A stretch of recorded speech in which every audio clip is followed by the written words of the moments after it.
Hi, everyone. We're going to be doing some tests here real quick because we're experiencing some difficulties. Hopefully this will work out this time.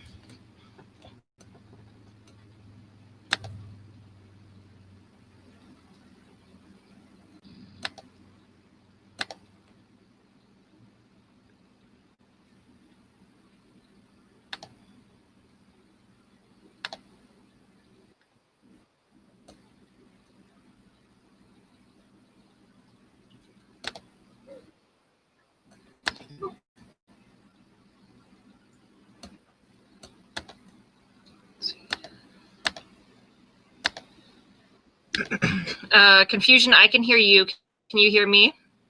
I can hear you. Oh, yay. Chiba, can you hear me?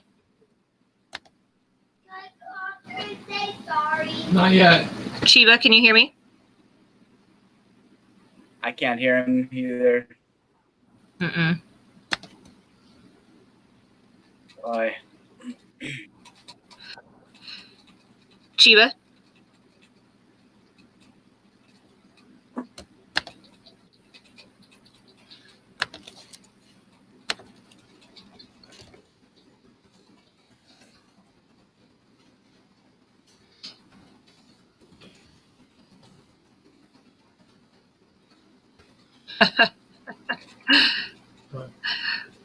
Oh, we're just having some struggles here. Let's see. First world problems, that's all. Yeah.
Okay, so looks like Chiba's going to try to swap out to a phone instead of a computer. Yeah. Let's see. And then I haven't seen Rune Silver yet. I haven't either.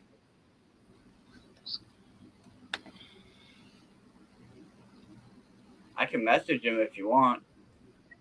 No, he's in our group chat, so if he's late, that's okay, but... Okay. I know I was running a little behind myself today, so... I feel you there. I had 3 hours of sleep due to insomnia, so I had a small nap before. But yeah. Okay, let's see. All right, Chiba, can you hear me? Sure can. Okay, I can hear you too. Perfect. Yay. I can't hear him. Wait. You can't hear him? You haven't connected all to everybody yet, right? What was that? Sorry. That's because we haven't connected everybody I can't yet. see anybody, but I can hear people. Yeah, I haven't turned on the video at all yet, but as long as you can all hear each other, that's what matters. Dig it. Oh, I figure as long as you can hear us and we can hear you, then that's all that matters right now. Yeah. Perfect. Okay. All right. So give me 1 second, and then we're already live, so that way people knew that we were at least here trying to figure it out. So give me 1 moment. Yep.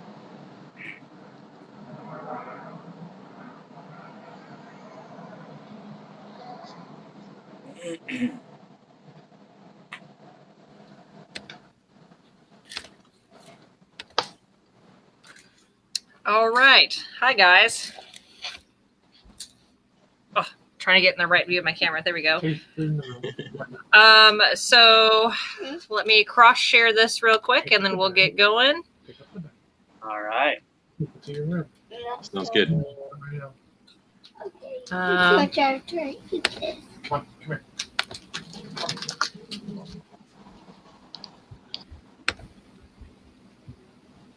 All right. So to start off, can I have the two of you tell everyone who you are, what land you play out of, and how long you've been playing for? And if you aren't originally from the Northern Lights, you can share that as well. Go ahead. All right. I am Confusion Duskwalker. I'm not a Shotting Mist, and I've been playing since 2001. Well, I'm sorry, right the tail in 2000. But I originally started out in CK. I was in Fort Hood, Texas. So that's where I started there. And I came up to the Northwest about a year and a half after when I ETS out of the military to come up here. Good? Yeah, I'm Chiba. I play out of Gypsy Hollow these days. I've been playing since like 94, I think, something in early 90s. And started off in CK2, and then moved on to Rising Winds for a good long time. And now I'm here, where I should be. Yeah. See, that's funny. Confusion. I didn't even know you were from the CK. I just thought you were from the Northern Lights this entire time. That's because I've been here for all but like a year and a half. I learned about it and found out about it from a friend of mine while I was down there. And that's where I initially met Q, and he and I started on the same day. Yeah. So, crazy stuff. Nice. Did you guys play in the CK at the same time? Right, Chiba, you were in the CK too?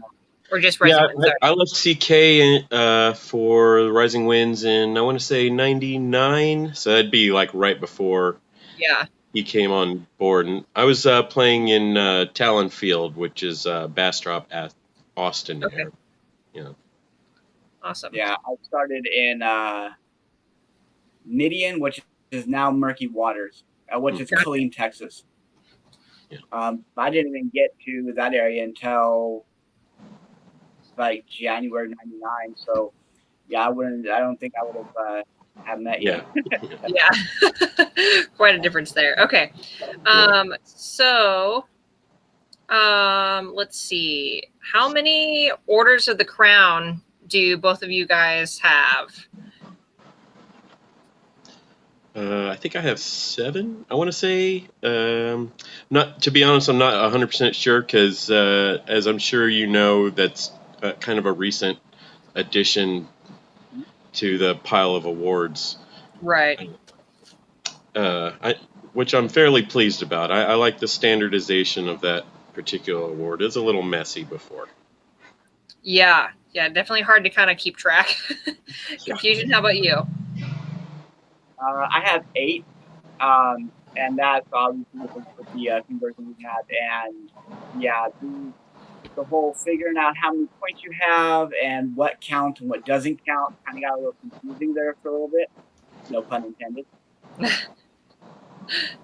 Nice. Cool. Let's see. So, moving on, is there anything about the old system that the both of you really enjoyed, or is this overall just kind of the better version leading in the crown path? Yeah, no, I can't think of any part of the old way that I missed. Yeah, no, this is better. Yeah. There was more math, and me and math don't write or call, so yeah, I'm definitely a lot happy with the current system that we have. It's easier to work with, and it's easier to figure out if something qualifies, and if it does qualify, where does it fall on that ladder, so to speak? Right. I know for me personally, I really like the fact that with this system, you can earn like, like with the old system, if you were a Shire level officer for like even 5 years in a row or whatever, that meant nothing. Nothing. Yeah. Yeah. But now, at Shire level barony, duchy, whatever, like you have the chance to earn that recognition that people at a duchy level or higher were earning for all these years. So it's definitely a little bit more, I guess, fair is the way that I would put it. Easier to track, and I think it'll ensure that people at all levels are getting recognized for their work in offices, because no matter what level you're at, it can be tough. So Yeah, often those park level offices are the most important in any kingdom, and being able to recognize those officers properly is very important. yeah.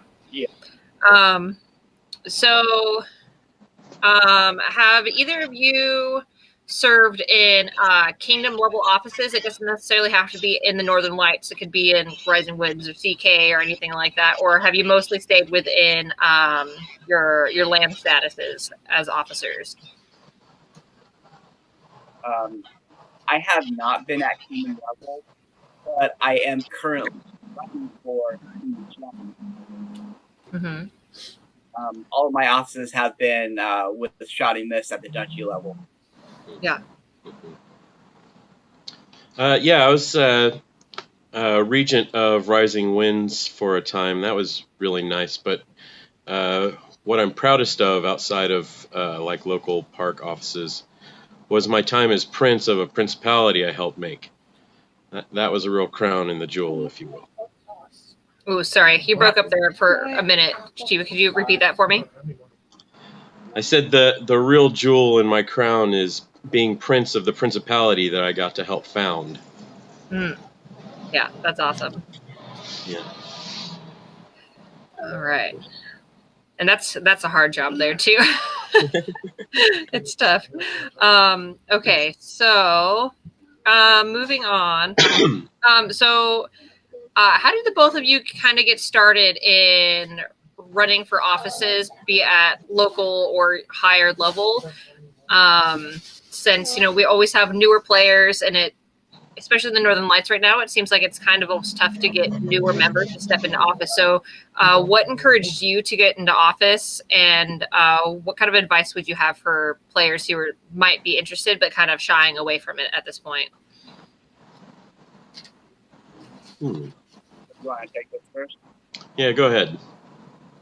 No, I'm asking if you want to go. Yeah, I think I got this. So my first taste of politics at all was like literally right before I left the CK. They were discussing fracturing the kingdom into a northern and southern principality, and they gave Talonfield alone the option of choosing between the two principalities. We had a great raucous debate over which of the two principalities we should go for, and I argued strongly for neither, and very nearly won that vote, and that really wet my whistle. Unfortunately, I moved right after that, so I found myself in Ohio at that point, and there was a void in leadership there. I literally had to. If I wanted to play the game, I had to run a park, and well, I mean that just did it. I mean, you come to appreciate having a say. Yeah.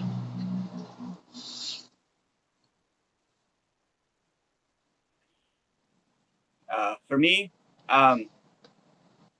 Scorpius stepping down from champion of Shotting Mist, and he asked me to step in as pro summer reign of 2012, and I just took the ball and ran with it, and then ended up deciding to run for office for the winter reign for champion, and fought and won it. So that's kind of like, and it was something that I saw needed to be done. So much like anything, just pick up the ball and you run with it.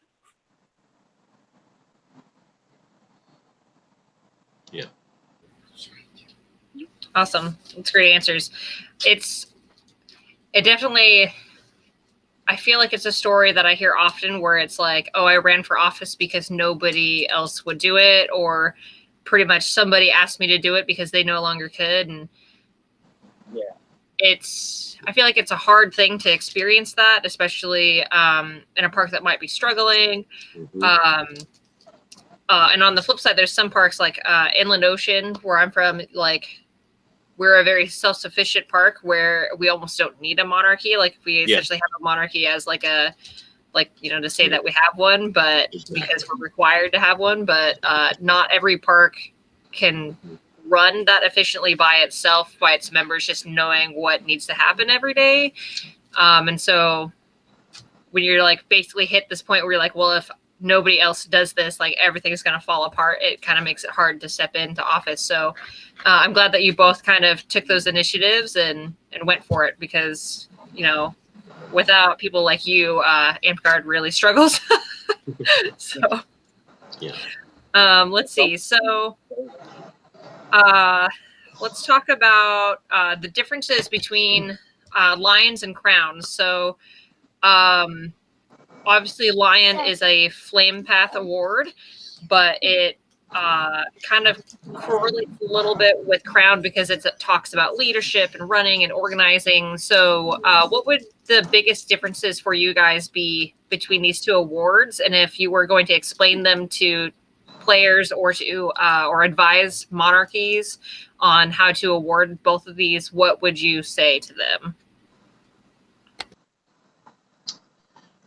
I see these awards in a sort of hierarchy. So crowns, those who would be earning crowns set the overarching tasks that need to be done, and those who would earn the lions set the various people who would be doing those tasks to those tasks. For instance, as a monarch, it would be my job to oversee mid-reign festivities. I personally wouldn't run the kitchen. I would have somebody else run the kitchen. That person is up for lions.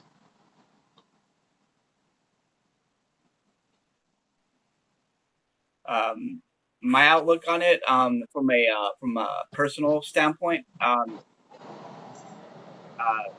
ran the Kingdom Toys for Tots tourney for 3-4 years straight. That's Lion. Whether it's in office or out of office, you're taking charge. You're that service. Whether or not you're in office or not. I think Crown is more, is it something you would do as a monarch or a regent or a champion, then it should go for a crown. But if it's something that you could do outside of office, even if you're in office, then that's more fun.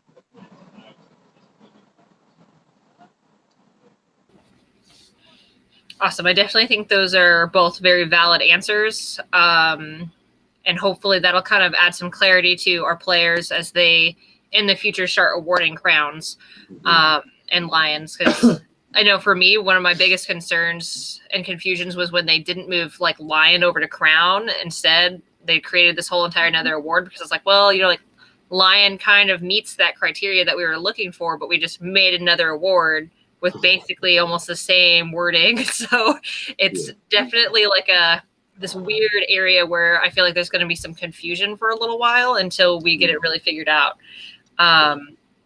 So talking about crowns,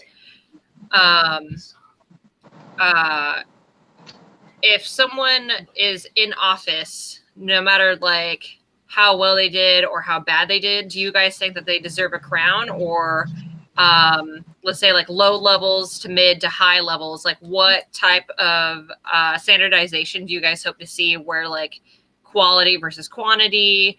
Currently in the ROP, it does say that crowns can be stacked, so somebody could receive 2 to 3 crowns at one time versus just one at a time, like we do with normal ladder awards. So how do you kind of feel about that? You know, I'm not terribly concerned about the quality versus quantity issue for crowns, because we also concurrently with crowns have titles of nobility. If we always give the crown for trying, that's fine, as long as we don't always give the title for trying. That's where the quality comes in.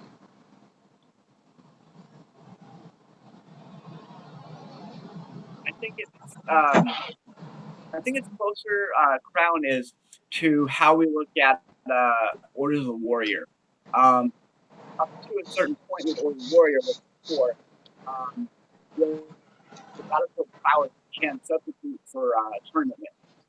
So, and I kind of see that with Crown, how a lot of your lower ones, up to probably like 5 or even 6, you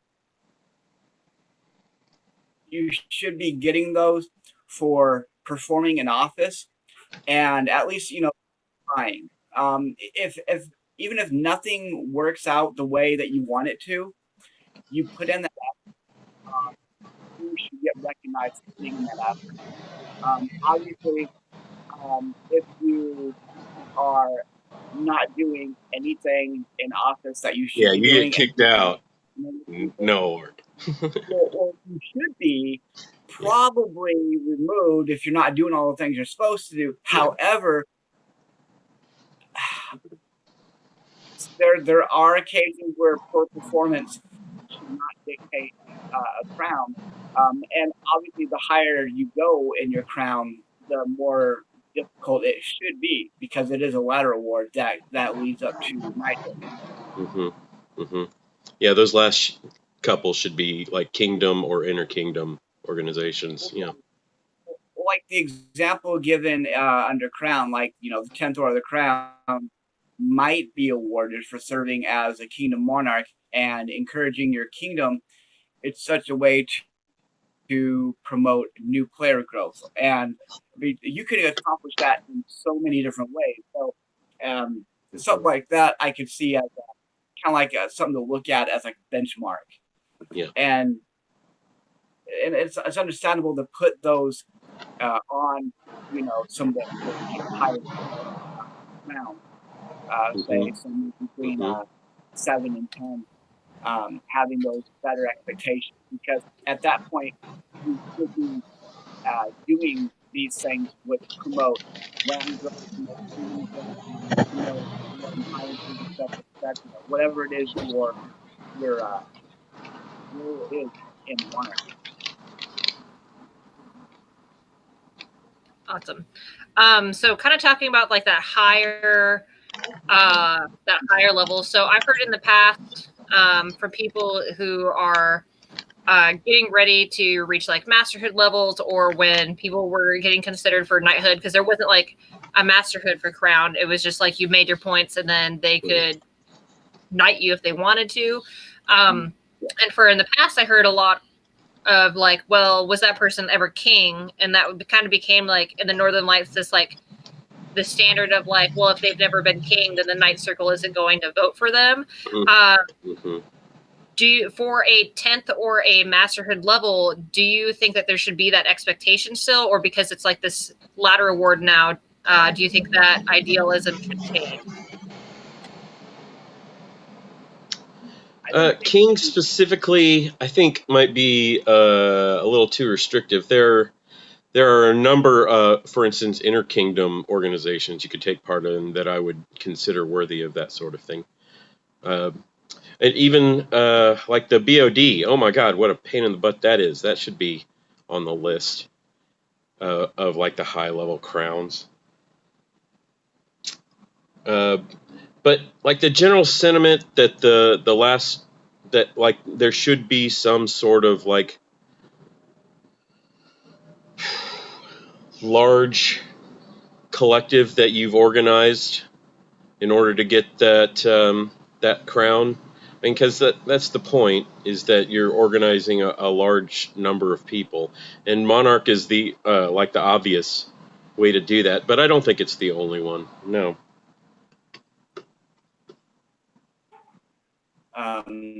I have to agree for the most part. monarch or kingdom should not be the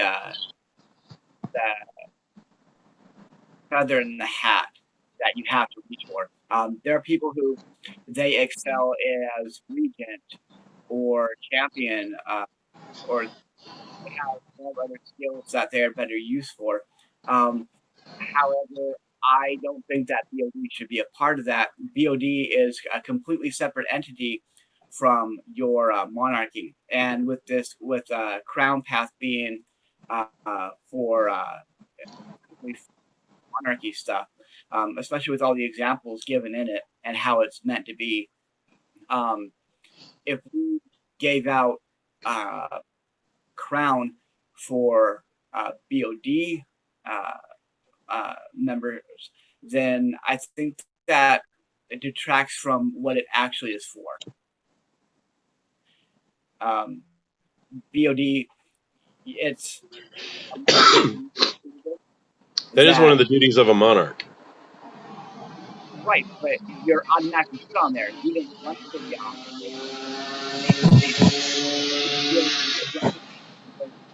The BOD is not Amtrak specific as far as the game is concerned. Yeah, I see what you're saying. Yeah, but it is a real pain in the butt. Yeah, it's definitely a tough job. Looks like Show asked, do you feel look the part should be a huge part for considering Order of the Crown? I'm not sure if he means like wearing garb and stuff. I don't, but I guess like take that question as you will. What do you guys think about that? I am constantly chiding myself for not like wearing like a cornet or something. I as a longtime flurb, I got to agree. We should really be just hamming that stuff up because I mean that's the fun, right? We're just having fun with it. I obviously if you're in the position that you've ran for and you've won it, you should be wearing garb, but look the part. I think that's a little bit distracting from what the meaning is, because look the part, you immediately think of, oh, playing a class in a battle game. Yeah. So, you should be. I've long thought that nobility is a potential useful battlefield non-combative class, but that's a tangent.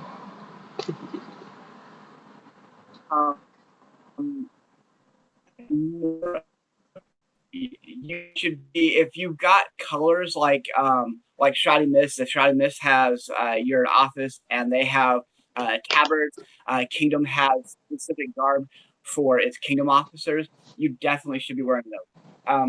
You can wear your belt with your belt favors and all that jazz, and that's fine. But you should be wearing that tunic or that tabard that signifies your office. Mm-hmm. Yeah, I do feel like that sometimes at least having something that's kind of lateral between those members is nice, especially at like Kingdom level events or maybe at your local park day, because it can be easy to be like, hey, if you need so-and-so, they're that person wearing that thing on their head or whatever.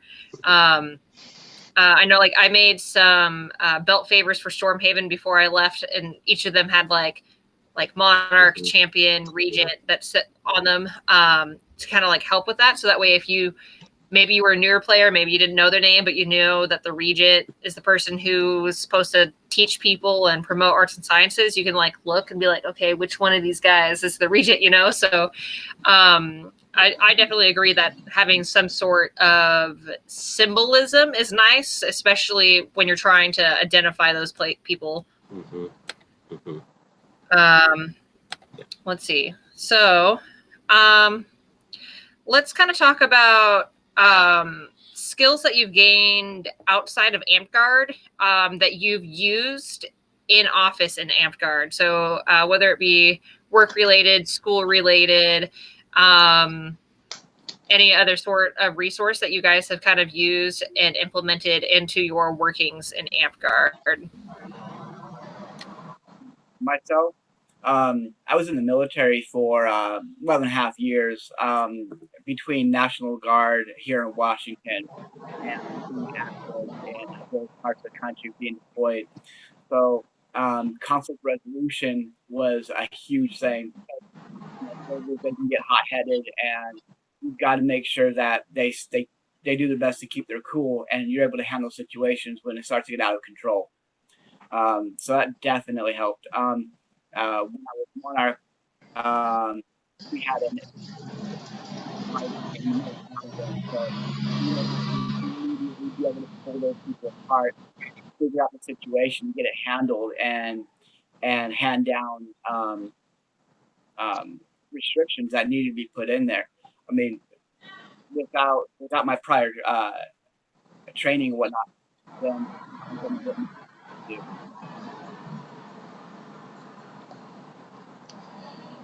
I'm a programmer by trade, so naturally I've leveraged every kind of technology you can possibly think of to do as much of the work as I possibly could for me.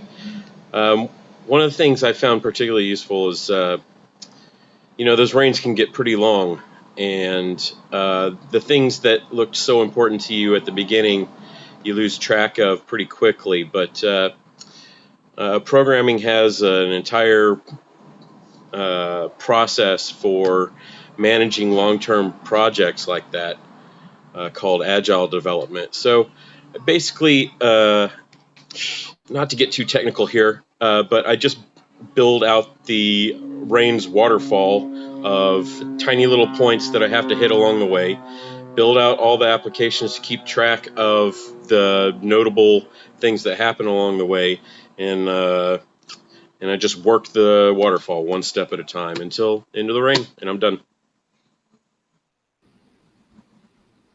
Yeah, that's really smart.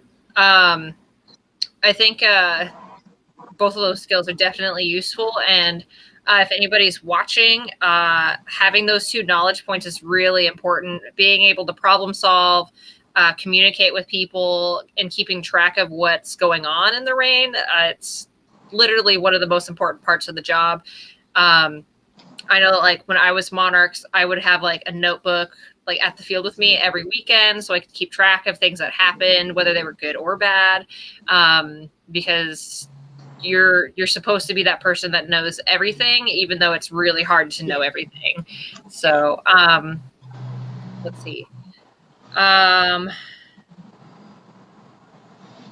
So let's talk about people who have you viewed as leaders, whether they are they've been in monarchy or not. Love you. Or maybe they've just been really good at organizing and doing things outside of the park and inside the park. Who are people that you look up to and talk to a lot to gain insight when you're in office? People that I've looked up to, and I picked their brain, whether I was in office or out of office, because you're never not considering running for office if you've ran for office before. The people that I picked names of, Lady Kaylin out of Shrouding Mist, Lady Gay Maristeri, Rusty Peterson. Those two stand out immediately, and for very obvious reasons for things they've done in the past. Their reigns went very well, and what they've been able to accomplish with their monarchy team, because it's not just one person; it's the team. If one person falls, the whole team doesn't succeed. There are a large number of here in North that are influential, and there's obviously too many to actually name by name, and I really hate not doing that. but you can learn something from every single person that that you pick their brain from, whether it's good things or bad things you learn to do or not to do.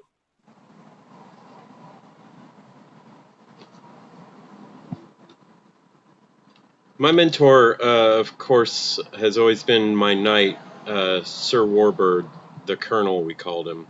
Unfortunately, he passed shortly after I moved here, and I haven't really held a lot of offices since then.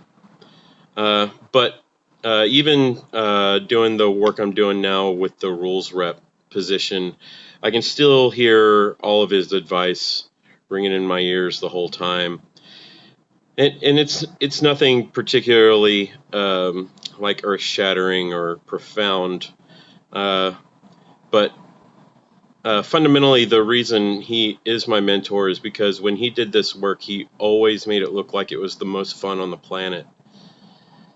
And that's what I wanted, was to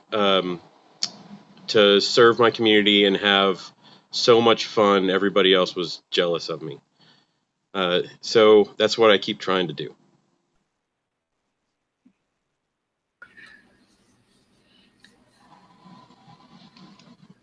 I think I didn't know that that he had passed away before or right after you moved. I'm sorry to hear that. Yeah, just a few months after I moved here.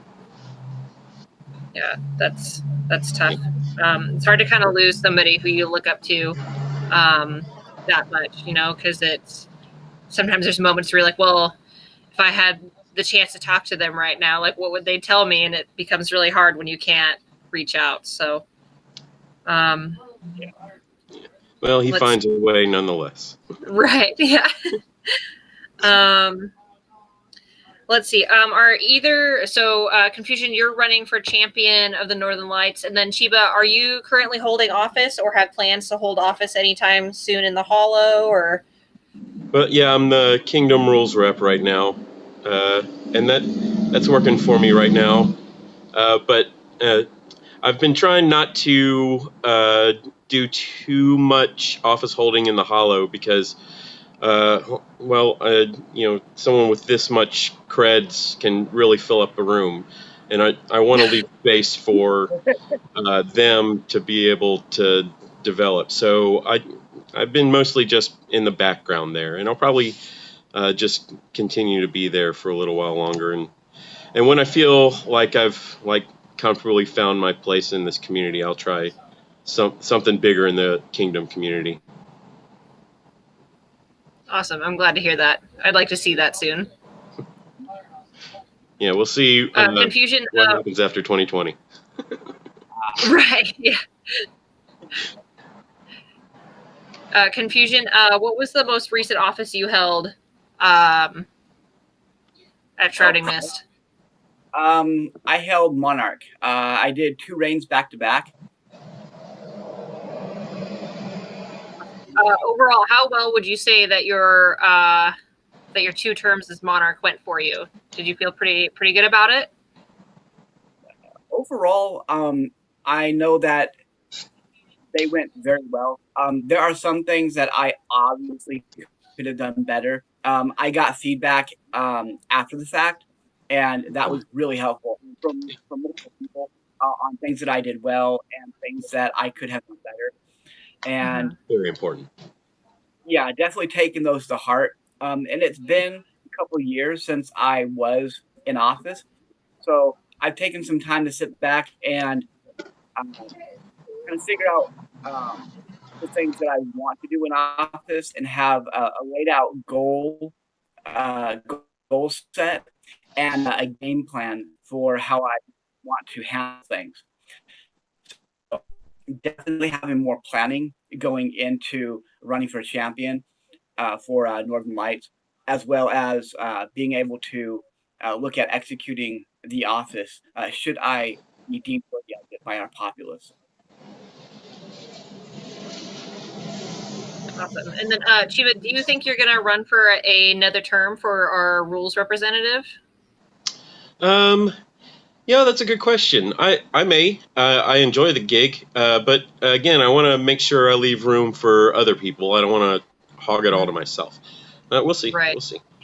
Yeah, I think that one's tough because it's a year-long term, and that's one of the only few offices in the Northern Lights where it's that long. The others being board of directors, and everybody else is a 6-month term. So it's definitely a big job to take on, and I'm hoping we see more people step up to the plate and run for the position, because I feel like the last few years I haven't really seen it be a I haven't seen more than one person really run for the position. So I'd like to see other people kind of step up and try We it out. actually had a 3-way election for this one. Yeah, and that was really surprising. That was awesome. Yeah. So let's see. Looks like Show has a question. He says, what would you say is your dream team monarchy? So let's take this 2 ways. What would you love, like who would you love to see run for monarchy at kingdom level? And then if you were to run either land level or kingdom level, who would you want to run with you? That's a tough question. And there's a good number of possible answers, because having just those specific number of people, I mean, you're leaving out a lot of good people. I'm pretty sure you can agree with me on that, Sheila. Absolutely. Absolutely. It's a hard question. You want to take a stab at this first? Or you want to wait? So I don't think I have a ready list of names, but I could tell you how I would build that list if I were to put the work into it.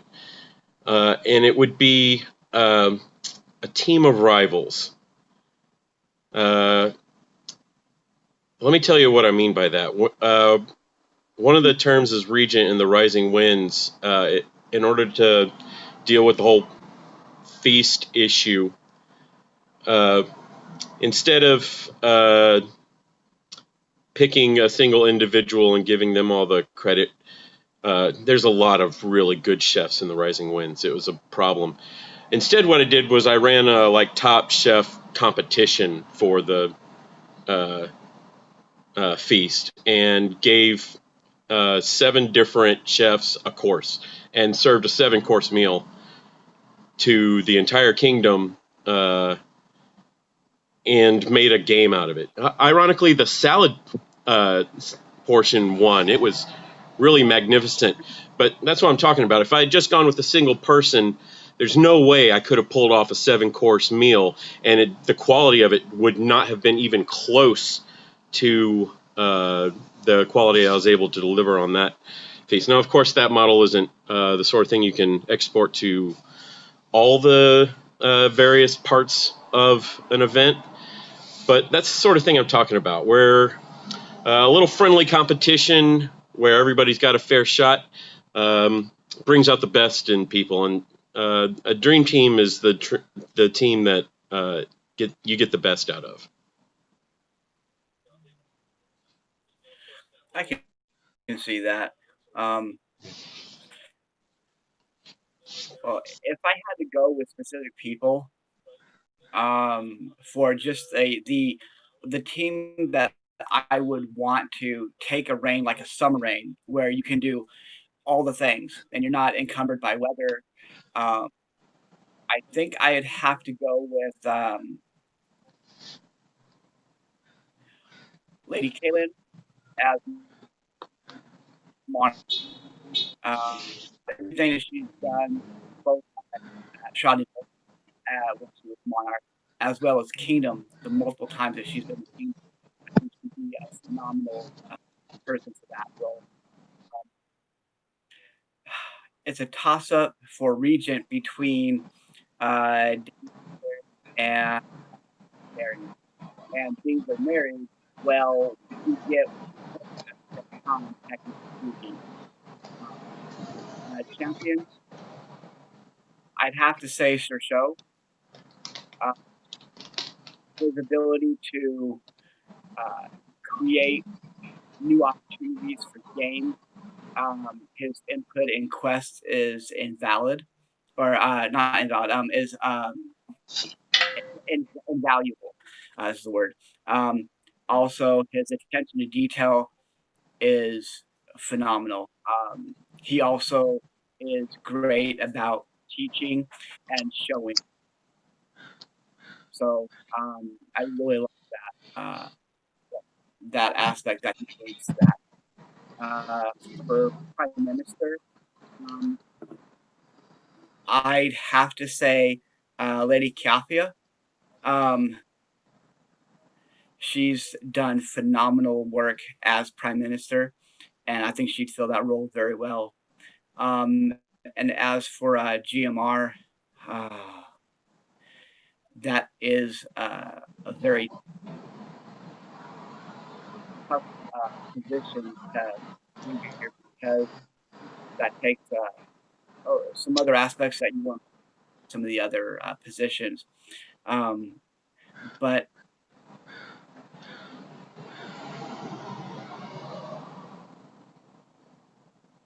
now I'm not sure who I'd put there. I'm drawing blanks, and I hate trying to pull up names and they're not coming.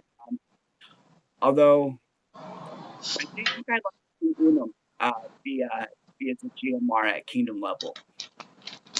The other thing that he's done that I know that he's done within Indian Ocean, and then he's worked with people at Kingdom itself. I think that he will really bring a new aspect to it. Oop, sorry, confusion. You kind of broke up there for a minute. Can you repeat the person that you put for GMR? Unum out of Inland Ocean. Oh, yeah, he'd be a really good choice. I think he's got he's very friendly and always is willing to educate, and I think that's really important for a guild master of Reeves. So that's cool. It's a good choice.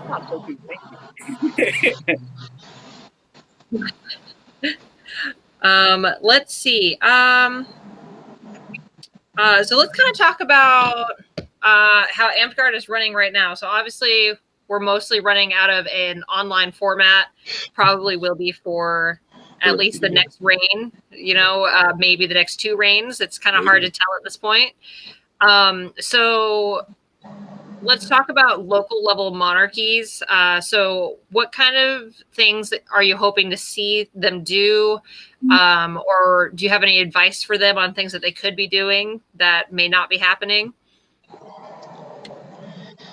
Yeah, this is a brave new world. Everything they try is going to be just as good as everything else. But at the end of the day, we have to keep trying. This is a community, and community revolves around social bonds. So we need to continue stuff like this that helps keep those bonds going, even though we can't be anywhere near each other for another 6 months. But at the very least, at the end of that 6 months, if I've got a vaccine in my arm and the weather is horrible, I want to not care about that weather. I want to be so excited to see everybody again and beat the crap out of them. So fundamentally, all the monarchy needs to do in the interim is keep that excitement level up,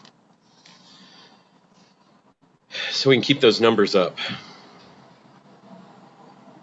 I definitely agree with you there. Although the other aspect that we focus on is, and it falls under communication. Not only communicating and making sure that everybody is what's going on, but with everything that's going on, we've got awesome people who now videos. They're still making things. You got people who they're showing off their Pell work, which is phenomenal. It's inspiring. You've got across the nation itself, across of all Amtgardia, you've got people who they're doing classes on like beading and weaving and everything in between. If you ever had a time to learn something, this would be that perfect time, because there's not a lot of distraction. away from stuff online. So you can learn from Serpent Knights in Florida or Colorado, wherever you want to. You've got so many options out there, and not just for that. I mean, we just recently had classes on Dragon Master and stuff with that. So, I mean, if you want to learn, it's out there, and we've been able to start doing a whole lot more of the online learning, which is definitely huge. And yeah, it's the regions that really have it cut it out for them right now. Yeah, region just like, hey, I want to do videos on this stuff. I need like 6 people. Who's going to help me? And everybody's like, I got a camera and I know stuff.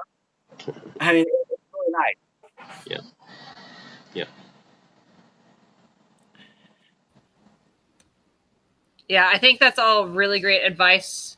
I definitely would think that if you are a land level officer, following almost every single kingdom group right now is like the easiest thing to do. You just go and like request to join. And there's literally classes, like people are putting up videos, like it's happening all over. And if they have a public group, you can cross share that into your local groups. So I definitely suggest doing that. YouTube right now, like obviously YouTube has had stuff on there forever, but now is such a great time to cross share and really increase that knowledge point for our populace. So if bare minimum, that's what I would suggest for people to do, is share the information and spread it, because I mean, we're having an interkingdom like ANS competition through Iron Mountain.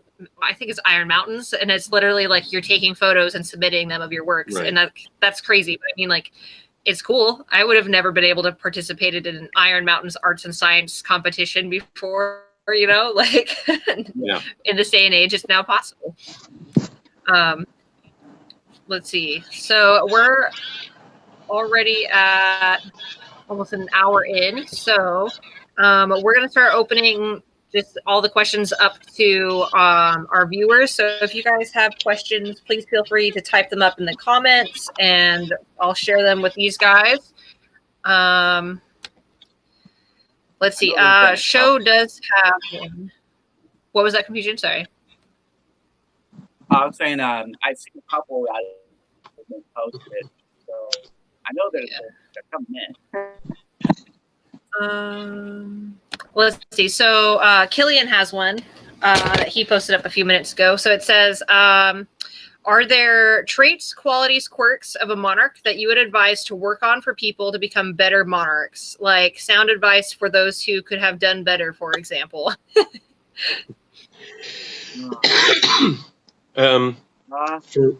For me, the most important thing to keep in mind is that it's a position of service. You're doing a job for someone, and there's a lot of honor and respect that goes with it, but it's a job of service, so that requires humility. And it's real hard to summon up humility when they're literally putting a crown on your head. Yeah. But it's really important to build up that skill of being able to step outside of the pomp and circumstance to observe your life and the lives around you from a less emotional perspective, we'll say.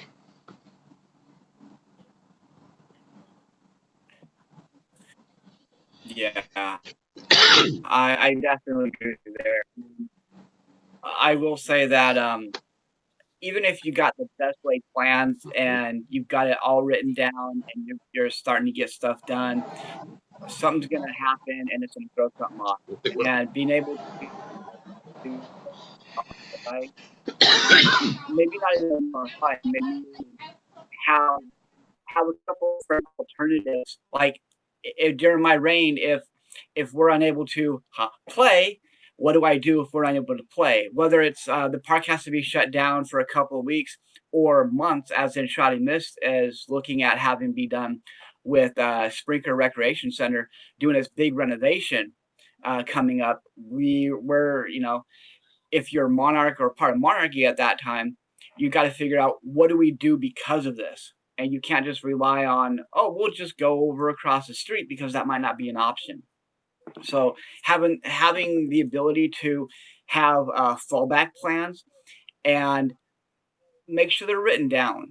If they're not, what I was told in the military and a lot of other areas are also told in the different various jobs, if it's not written down, then you can't make sure you remember it, and how are you going to plan if you're not putting it down? Yeah, writing it down is the difference between science and just fucking around. Yeah.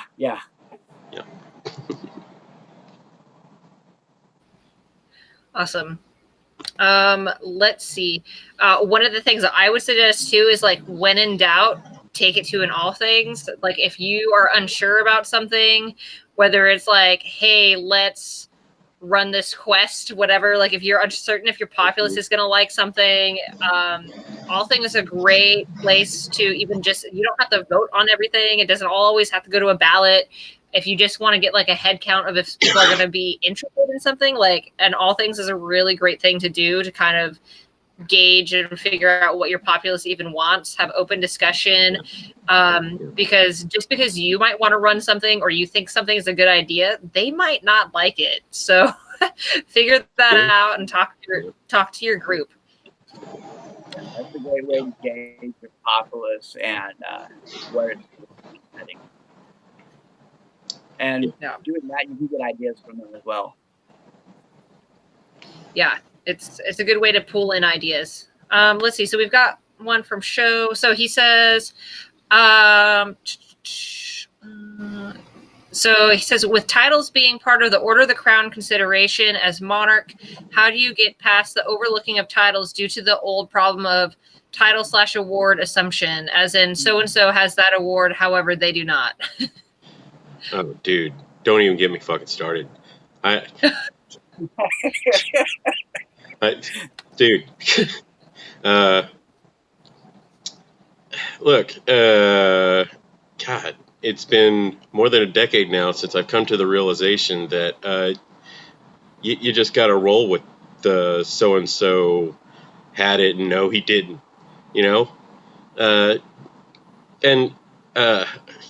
okay, so a little backstory. My knight, he said, what he told me is, don't worry about it, just be it, and they'll figure it out. But that is exactly the problem, isn't it? If you're acting like the lord of the land, they just assume you've got the title, and they never fucking give it to you, do they? So, all I can say is have fun with it, when they say, how long you been a knight, you say, I'm not, and laugh and go on with your life. It's I liken it more to how you should look at awards. If you assume somebody has an award, like, Sir Drake is knighted, he obviously has all the arts and science awards, all of them. He just doesn't have like his masterhood yet, or maybe he just doesn't have that part. But since he's a serpent knight, he's got all of them. Instead of assuming that, you've got to keep up on, like, if you're not, you got to keep up on if you're at kingdom level, that's a big ball of wax to unravel. But you can take some time, sit down, and go over things. So assumption is always going to be there, but you got to check the assumption versus what is actually going on. Now I can just Google it. I can literally just Google it. Well, with the record keeper, it makes a whole lot of things easy as long as they are in. Yeah. I definitely think that, like, checking your homework, like, we have the orc, we have the mobile orc. There's the new tool that Ken Walker from Nine Blades, I think he's from Nine Blades, created, it's like the JSORC or something like that, but it's like a search engine for the orc, which I've used a ton. You can literally find out every single person who's gotten their 5th dragon or whatever. And it's such, it's never been easier to discover who has what award in your kingdom and to be able to compare and match and be like, well, this person is doing all of these really awesome things, but they only have this many of awards and it doesn't make sense. Like, assuming, I was always told to assume makes an ass out of you and me. So, I mean, don't ever assume anybody has anything. You should always double check. Yeah. The 4th time I was handed my 6th dragon, I'm like, good Lord, people. It's online. Just look. I had a whole different experience with awards. I started in late 2000. I got up here about midway through maybe actually probably closer to 2002. Right at the beginning there. And then I was up here for 12 years before I saw my first award. So that really lit a fire under me. Like, I wasn't worried about it. It was just one of those people assume that I had owls and things like that because I'm doing things, but they were doing things. You must already have the award for that. So when I was monarch, I worked with my regent to ensure that everyone who had done something that deserved that level of reward, who had done service to that level of reward, that they got those. Even if it was like 6 years ago, like, you remember who this was.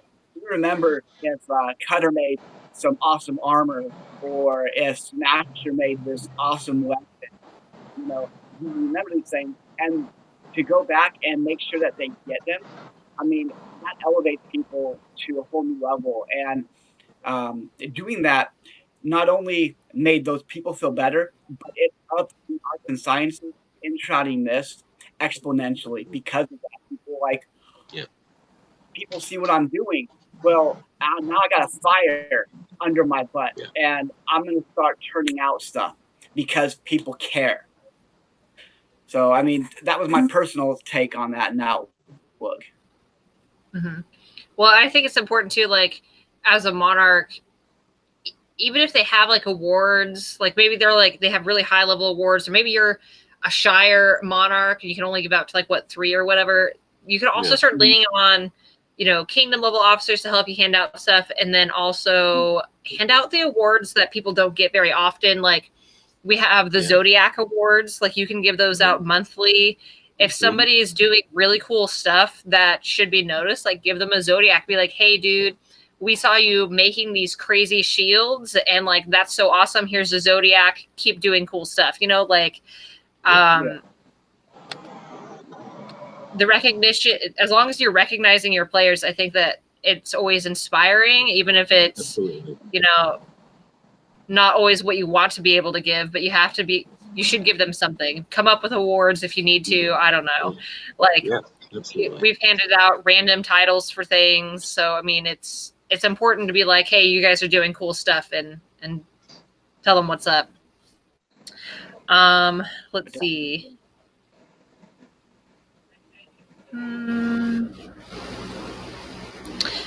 Let's see. So Killian's got a question that says, if you could add any official award that you would hand out as monarch, what would that award be and signify? Ooh, so if you were to create an award, what would you guys create? Well, apparently something for the BOD guys. That might be something that I'm going to have an award for it. I know recently, within the last couple of years, we did Order the Hunter to recognize people who bring out bows and fire them well. That'd be nice. So can't use that one, but yeah, BOD not being recognized has been a poor spot for some people in the past. And I know it's an issue that's constantly being brought up in various ways, whether it's somebody talking to somebody else going, hey, why doesn't VOD get recognized for what they do? Or whether it's on, I think I've seen it on the Amcard community page, as it's now called, a couple of times over the past year.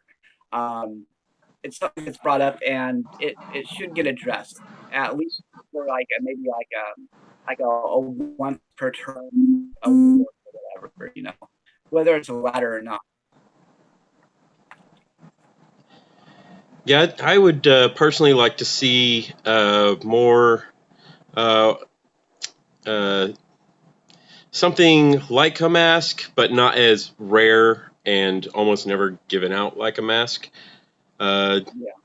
And again, maybe ladder-esque, maybe not. But I would see more recognition for those who go above and beyond to look good and make this game look good, and actually put effort into a little bit of immersion. I get it, it's not like a full LARP, but a little bit is good. Mhm. And like rewarding the Flurbs for doing what Flurbs do will only make it better. I mean, that's Yeah. the whole point of the awards. I know that under Dragon it lists roleplay as one of the like aspects that you can give a dragon for. And I had a conversation with a land up in Canada about it, because they adopted, so in Meridian Outlands, they have Order of the Mask like we do. And then obviously everybody has dragons because that's a ladder award. But they picked up another award from Westmarch, which is Order of the Facade, which is like a minor mask essentially, which I think is it's cool, but also I feel like that it's replacing dragon. Maybe if they're not if they're not producing something that I would consider 7th level dragon roleplay, but yeah, I think recognizing people actually looking the part and stuff. Maybe we could create an Order of the Paragon. I don't know. But all right, let's see. Anybody else have any more questions for these two? Otherwise, maybe I'll ask a few more and then we'll call it a night. Let's see. I guess I have a question. What is your favorite office to partake in? Be it like a guild master, what are the main 5, and what do you like about that role specifically? I really enjoyed the heck out of being regent. I kind of played regent Flurby, I guess. So back in a little Japanese history, I'm sorry. So the power behind the throne was always the regents. I'm just going to skip forward. The power behind the throne is always the regents. So when I did regency, that's what I did. Is I tried to quietly run everything and let somebody else take all the fucking blame.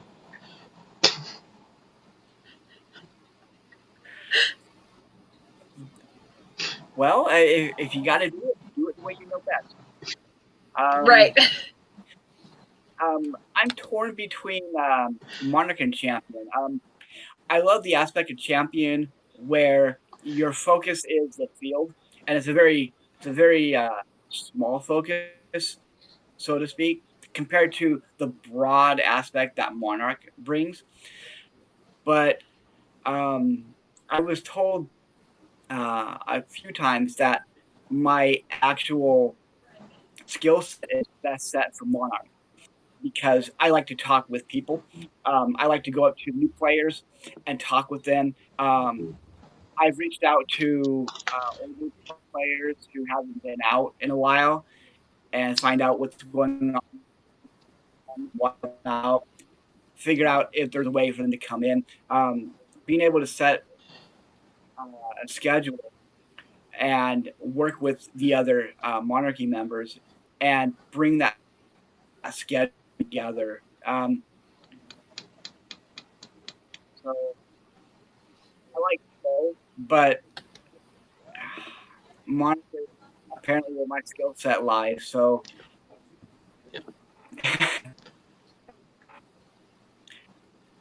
I always get a little although anxious sitting out there in front like that. I'm bad with public speaking. Yeah. I don't really have anxiety, but that gives me pause, and you know that there work through that Hmm. is it's good to be able to do that. Even if it gives you pause and your heart's in your Yeah. throat and all you can hear is a ringing in your ears, I think it's a good thing. Me Absolutely. personally, from Yeah, my I agree. it might be for other people, obviously, but we have so many other things that can be done. So lots of options there. I will give a small shout out to Guildmaster of Class. Hmm. If you do more than just sit in class, you can bring so much to the game. Whether it's for your fighting classes, if you're handing out laminated note cards with all the stuff on there to newer players, or even some of our veteran players, because they come in and with late, and maybe they came back from a hiatus, or even they just need something to remember stuff with. Handing those out is huge. Also, not everybody has class factors, so making sure those are available either for loan or just to gift to them so they can actually play that class. So they're a smaller role, they're not their classes, but they are very important in our overall aspect of helping people with the game aspect of Amtgard itself. Yeah, I think honestly, I think the last few years, I feel like class guild masters at the kingdom level have been so like I don't think we've done enough with them. Honestly, I think like if you're gonna fill that position, I want to see people actually do cool, fun stuff with them. I ran as Guild Master of Assassins twice, and I did each time I did some sort of competition to for the people in my guild to try to encourage them to do stuff. And I want to see more of that because it's little things like that that make this game so much more fun. And even though you're not, one of the 5 main officers who makes all the big plans, like do your own thing. Like that's totally acceptable. And I think as a guild master, you should take that creativity on and really try to do it and, promote that class and make people want to play it and Yeah. teach them and educate. So I think guild masters are probably one of my favorite positions to hold because there's no set in stone rules of what you are required to do besides hand out level tests really. So, it's going to be whatever you want to do with it. Yeah, and Let's see. So Killian. Oh yeah. Let's see. Killian's got another question. Oh, sorry, Confusion. You're breaking up there. I was just saying that with your class guild masters, generally speaking, when you're like what you did with the Assassin's Guild, I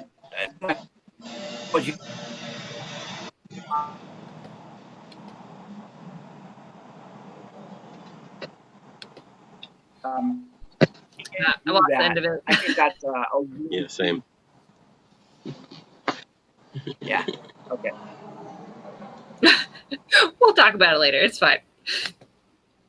All right. Okay, so we'll make this our last question because I think somebody's internet connection is getting weird. Maybe it's mine, maybe it's theirs. I don't know. But so last question is there an office that you haven't held?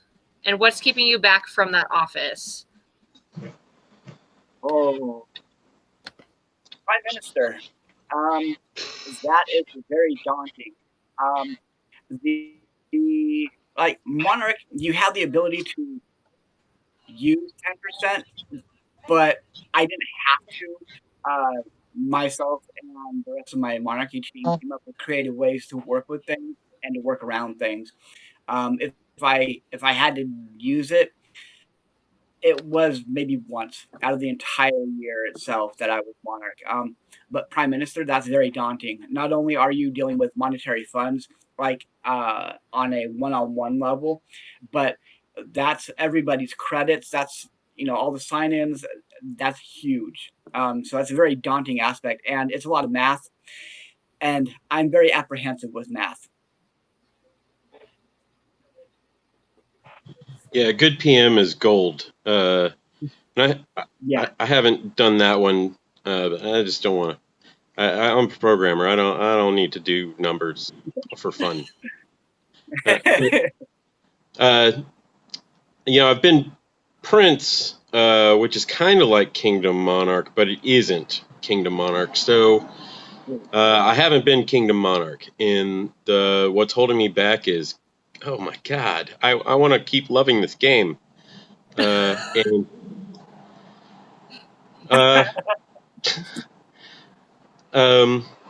it's on the list. It's something I gotta do at some point, but I have a lot of social anxiety, and that's a hurdle I've got to overcome. And when I'm there, I'll be there. Mm-hmm. Yeah, I think both of those positions, I feel like land level prime minister is so hard because you have to enter credits almost weekly. If you even fall back by 3 months, it becomes this huge, awful task. It's also one of the only positions where you have to do a lot of work outside of the park. You can be champion and only do your job once a week, but as prime minister, you're doing stuff almost every single day outside of the park, which is just so annoying sometimes. I know I personally want to run as kingdom level prime minister at some point, but man, that's a tough job. Especially when it's camp out season, every time you get handed a stack of paperwork with 200 names on it, and you're like, okay, have fun entering these credits. That doesn't sound good to me. Yeah, paperwork in a deciduous rainforest, not a great combination. Mm-mm. Yeah. The other position that I've not held yet is regent, and that's to no fault of my own. I've only run for once, and I had to pull back because my entire living situation changed to the point where I was 40 minutes north of my land and without reliable transportation to do the job. So having to pull out sucks when you're running for a position. But I will run for it and hopefully attain it. Yeah. It'd be cool to see you run for regent, whether that be at land level or kingdom level. Confusion, because we all know that you like to do a lot of crafting and stuff, as you showed on the showcase. So it's always nice when somebody who's super into crafting runs. I'm running for regent, but I'm not a big crafter, but I know a lot of crafters, so that's why I feel comfortable running for it. So I've got this huge pool of people to pull from and help teach. So otherwise, I'd be a really bad one. Yeah, all right. Well, you guys. Over. Yeah. All right. So I think we're going to call this a night. For those of you watching and for my guests, this is a video that's worth a color credit. There is a sign-in sheet posted on the Inland Ocean page. I'll also change the title of this video and add that link in there. So you guys can just click it straight from the video. So make sure you sign in for your credits. And Chiba Confusion, thank you so much for participating tonight. And if anybody has any more questions, honestly, you could probably message both of these guys and they'd answer you back because they're both pretty chill and easy to talk to. So day or night, anytime. If I'm sleeping, I'll get you when I wake up. Right. Try to stick it to office hours, you guys. That's that's one thing I want to say. If you're in monarchy, I would say give your populace literally a list of days and times to talk to you, because otherwise you're getting hit up all the time. So set up office hours, like for sure. That's a real thing. Like it's my True. advice. Absolutely true. Yeah. All right. Well, thank you guys for participating. Have a great night. Yeah. Thanks for running this. We really appreciate it. Yeah.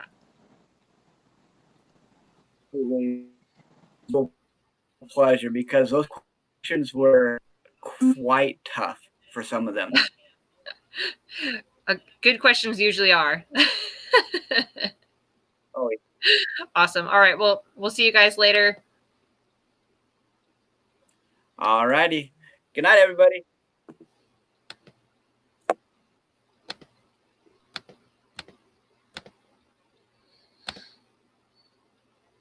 All right. Well, again, thank you all for watching and asking questions.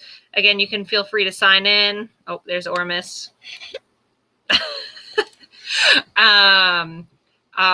We may run one other Crown AMA. It'll depend on how many participants are willing to partake. Otherwise, we'll be pushing into the Serpent Path. So if you guys are crafters hitting 7 or above orders in Owl, Garber, Dragon, you may be hearing from me soon. And I'm really excited for that one. So yeah, you guys, we'll talk to you soon and have a great night.